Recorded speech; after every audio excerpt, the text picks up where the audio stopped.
Is the pay panel recommendations on all big voices right here on ET Now over the next 60 minutes. Central government employees have something to cheer about finally. The 7th Pay Commission, headed by Justice AK Mathur, has recommended a 14.2% hike in their basic pay. Along with an increase in DA and other allowances, the total pay will go up by over 23%.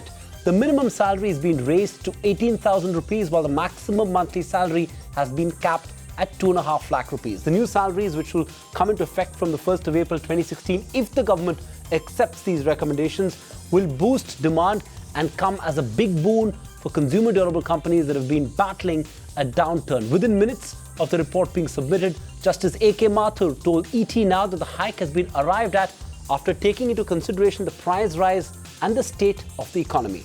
Finance Minister Arun Jaitley said that the pay revision will cost the exchequer over ₹1 lakh crore a year. Of this, 74,000 crore rupees will directly impact the union budget, while the railway budget will subsume the remaining 28,000 crore rupees. The salary hike will enlarge the country's GDP by about 0.65%.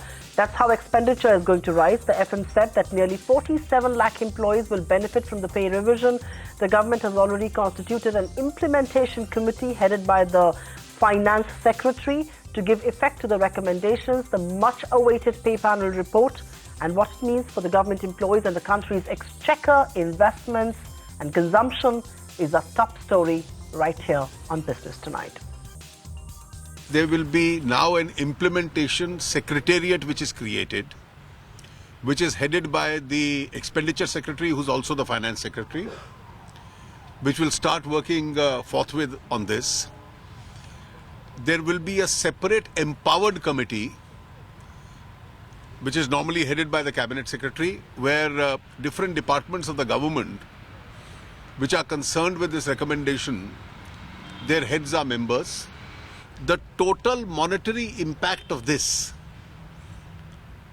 on the finances of the union government entirely, and this does not include PSUs or autonomous bodies, only the central government, and I'm giving it in approximation, is 1,02,000 crores. 74,000 crores is the impact on the union budget, and 28,000 crores is the impact on the railway budget. Jointly on the union government, amounts to 0.65% of the GDP. These recommendations, as I said, including those on which there are distinct views, will be examined by the government expeditiously, and we'll let you know as to what final decision the government eventually takes.